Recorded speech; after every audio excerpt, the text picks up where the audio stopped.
Ça, c'est une découverte dont il fait le crédit à von Wieser. Quand un individu achète des biens, donc il a une certaine demande monétaire, il va comparer la valeur de la monnaie, pour lui, avec la valeur subjective des biens qu'il veut acheter avec cette monnaie. D'accord ? Mais la valeur de la monnaie, comment est-ce qu'il la connaît ? Il la connaît grâce au prix passé, donc grâce au pouvoir d'achat que cette monnaie avait dans la période immédiatement précédente. Donc au moment où il fait ses dépenses qui vont déterminer le pouvoir d'achat de la monnaie dans la période immédiatement ultérieure, disons, il a besoin de connaître le pouvoir d'achat de la monnaie dans la période immédiatement antérieure. Ce qui fait que le pouvoir d'achat de la monnaie à une période ultérieure dépend du pouvoir d'achat à une période antérieure, qui dépend lui-même, etc., du pouvoir d'achat dans une période encore antérieure, et ainsi de suite. Bon, c'est la fameuse composante historique de la monnaie. Alors ce qui est intéressant, c'est que cette composante historique, on ne voit pas bien. Alors est-ce qu'on peut l'intégrer à ce schéma en disant que le pouvoir d'achat de la monnaie qu'on voit ici sur l'axe vertical, en fait, ce serait celui de la période précédente. Vous voyez ? Parce qu'on ne peut pas déterminer ici. Enfin, la demande de monnaie, elle repose, dans la théorie de Mises, sur le pouvoir d'achat de la monnaie dans la période immédiatement antérieure. Alors que là, dans ce schéma, on a simultanéité. Vous voyez ? Alors, est-ce qu'on peut réinterpréter ce schéma en mettant un pouvoir d'achat de la monnaie de la période immédiatement antérieure pour intégrer, en fait, la composante historique ? Peut-être. Peut-être. Alors, ce qui est intéressant, c'est que Rothbard, lorsqu'il présente ce schéma, perd complètement de vue, justement, cette composante historique de la monnaie, et on voit qu'elle pose problème. Comment l'intégrer à ce schéma ? En tout cas, si on veut l'intégrer, il faut le dire explicitement. Donc voilà les 4 grandes différences, je dirais, entre la théorie de Mises et la présentation qu'on trouve chez Gregory Mankiw. Et pour toutes ces raisons, Mises aurait certainement considéré que la présentation qu'on trouve aujourd'hui dans ce type de manuel est très simpliste et en fait nous fait passer à côté de problèmes absolument centraux de la théorie de la monnaie, en particulier la question de la diffusion de la monnaie et la question de la composante historique de la monnaie. Incontestablement, la présentation de Mises est nettement supérieure, dans un traité qui date d'un siècle, disons, est nettement supérieure à celle qu'on trouve aujourd'hui dans le traité de Mankiw. Ça fait aucun doute, c'est beaucoup plus approfondi.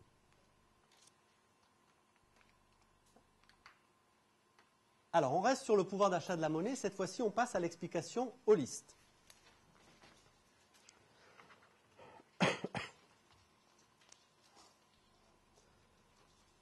Donc, l'une des principales critiques que fait Mises dans son traité, c'est contre la fameuse équation des échanges, M fois V égale P fois T.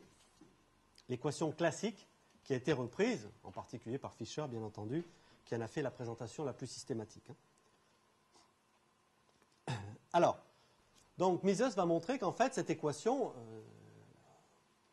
nous donne, je dirais, une version très approximative, en fait, de ce qui se passe du point de vue monétaire. Et le problème, c'est que dans beaucoup de manuels aujourd'hui, c'est la seule formulation de la théorie monétaire. La seule formulation de la théorie monétaire qu'on trouve, c'est l'équation des échanges. M fois V égale P fois T. Par exemple, dans l'article que Milton Friedman consacre à la théorie quantitative de la monnaie, dans le New Palgrave, toujours le même dictionnaire, c'est Milton Friedman qui avait fait l'article sur la théorie quantitative de la monnaie. Au début, il fait la présentation à base subjectiviste, comme on l'a vu chez Mankiw également. Mais ensuite, il passe à la théorie quantitative de la monnaie, je dirais au sens classique du terme, et il s'accroche à l'équation des échanges et il n'en bougera plus. Toute la suite du raisonnement sera basée sur l'équation des échanges. Alors, chez Mankiw, c'est intéressant, parce que le raisonnement subjectiviste, il le présente dans son traité élémentaire. Traité élémentaire, donc, il y a le schéma qu'on a vu tout à l'heure. Mais il a fait un deuxième manuel qu'on appelle Intermediate Level. Il y a Elementary Level, Intermediate et Advanced Level. Donc il a fait donc 2 manuels, histoire de capitaliser un petit peu plus sur un peu plus de part de marché. Dans le manuel donc, de niveau intermédiaire, la présentation subjectiviste a complètement disparu. Il n'y a plus que l'équation des échanges, M fois V égale P fois T. Un petit peu comme si la présentation subjectiviste, ça c'est ce schéma-là, ça c'est pour les débutants, les grands débutants. Mais dès que ça devient sérieux, ça y est, là on met des mathématiques, on met M fois V égale P fois T. Là, cette présentation, avec le raisonnement sur la demande de monnaie, qui est une demande d'encaisse, etc., disparaît complètement. Il n'y a plus que l'équation. La réalité, bien sûr, c'est que la présentation subjectiviste est beaucoup plus approfondie, beaucoup plus profonde que la présentation de l'équation des échanges m fois v égale p fois t. Ça, c'est évident. Grâce à Mises, on comprend bien sûr que l'équation des échanges nous donne une vérité approximative. Si on multiplie la quantité de monnaie par 2, le niveau des prix va approximativement être multiplié par 2, oui. Mais ça, c'est très approximatif. Si on veut une théorie beaucoup plus sérieuse, beaucoup plus fine, on dit, si on multiplie par 2 la quantité de monnaie, le niveau des prix, à supposer qu'on puisse le définir, on ne sait pas, oui, il va être multiplié par un peu plus de 2 ou un peu moins, on ne sait pas. En réalité, si on a une théorie rigoureuse, on répond, on ne sait pas. Dire que ça va être multiplié par 2, c'est un raisonnement totalement simpliste, qui résulte de l'équation elle-même, mais pas d'une véritable théorie approfondie de la monnaie et de la détermination de sa valeur. Donc, personnellement, je considère que Mises est un théoricien quantitativiste de la monnaie, c'est-à-dire il élabore une version de la théorie quantitative de la monnaie. Il la critique, mais en fait, il l'élargit. Il définit un cadre plus large dans lequel on peut saisir toutes les limites de la version classique ou traditionnelle de cette théorie quantitative de la monnaie. Mais je considère Mises comme un théoricien quantitativiste de la monnaie. Extrêmement important. Et Milton Friedman, dans son article sur la théorie quantitative de la monnaie, cite Keynes en disant, voilà, c'est un contributeur majeur de la théorie quantitative de la monnaie, parce qu'il a écrit en 1923 un texte qui s'appelle Tract on Monetary Reform, dans lequel il élabore un petit peu l'équation et la théorie quantitative de la monnaie, mais enfin, je n'ai pas tellement vu en quoi Keynes améliorait le raisonnement, justement par rapport à Fisher. Mais Milton Friedman ne cite à aucun moment von Mises. Regardez la bibliographie de son article, von Mises n'existe pas. Hayek est cité, mais au milieu de tout un tas d'autres auteurs, sans du tout que sa théorie ou ses idées soient approfondies. Hein. Comme si Mises n'avait jamais travaillé, n'avait jamais fait cette théorie tout à fait remarquable qui nous permet de mettre en perspective et d'analyser toutes les limites et les faiblesses de la théorie classique de la monnaie ou de la théorie quantitative de la monnaie. C'est quand même un petit peu étonnant. Alors, je ne sais pas combien de temps il reste. J'ai commencé un peu en retard et j'ai... Il nous reste un quart d'heure. Un quart d'heure plus les questions. Waouh. J'en suis même pas à la moitié, mais bon, c'est pas grave, on abrégera. Non. On va faire juste la demande individuelle et on laissera complètement tomber la neutralité de la monnaie. C'est dommage parce qu'il y a plein de choses à dire. Bon, enfin, tant pis. Ça sera pour l'année prochaine, j'en garde en réserve. Oh. Non, quand même, hein, on se repose. Hein. Alors, maintenant, on va rentrer dans les aspects plus techniques. Parce que là, au fond, ce qu'on a vu, c'est un manuel élémentaire, celui de Mankiw. Et maintenant, on va voir les modèles sérieux, hein, c'est-à-dire vraiment mathématisés, sur lesquels raisonnent les économistes standards. On aura le temps de voir ça. Bon. Alors, d'abord...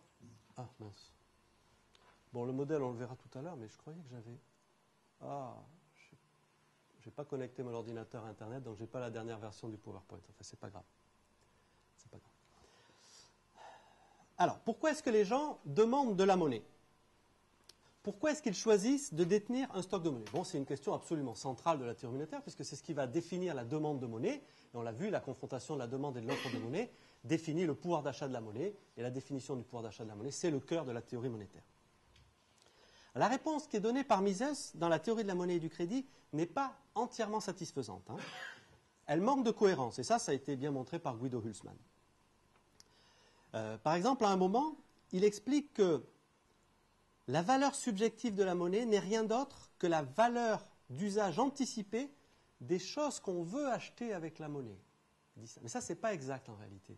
Hein. C'est trop étroit. Bien sûr, lorsqu'on a de la monnaie, c'est pour pouvoir l'échanger plus tard contre des biens. Mais quand on a de la monnaie, on ne se précipite pas le plus vite possible pour pouvoir échanger sa monnaie contre les biens. Donc on conserve une partie de la monnaie, hein, par devers soi, et c'est ça la demande de monnaie. Donc ce n'est pas simplement qu'on anticipe de la dépenser, c'est qu'on choisit en fait de la conserver. Et effectivement, dans d'autres parties du même traité, il écrit que ce que l'on appelle stocker de la monnaie ou conserver de la monnaie, c'est une façon d'utiliser sa richesse. Donc la demande de monnaie, c'est une façon d'utiliser. Et ça, c'est beaucoup plus exact. Hein.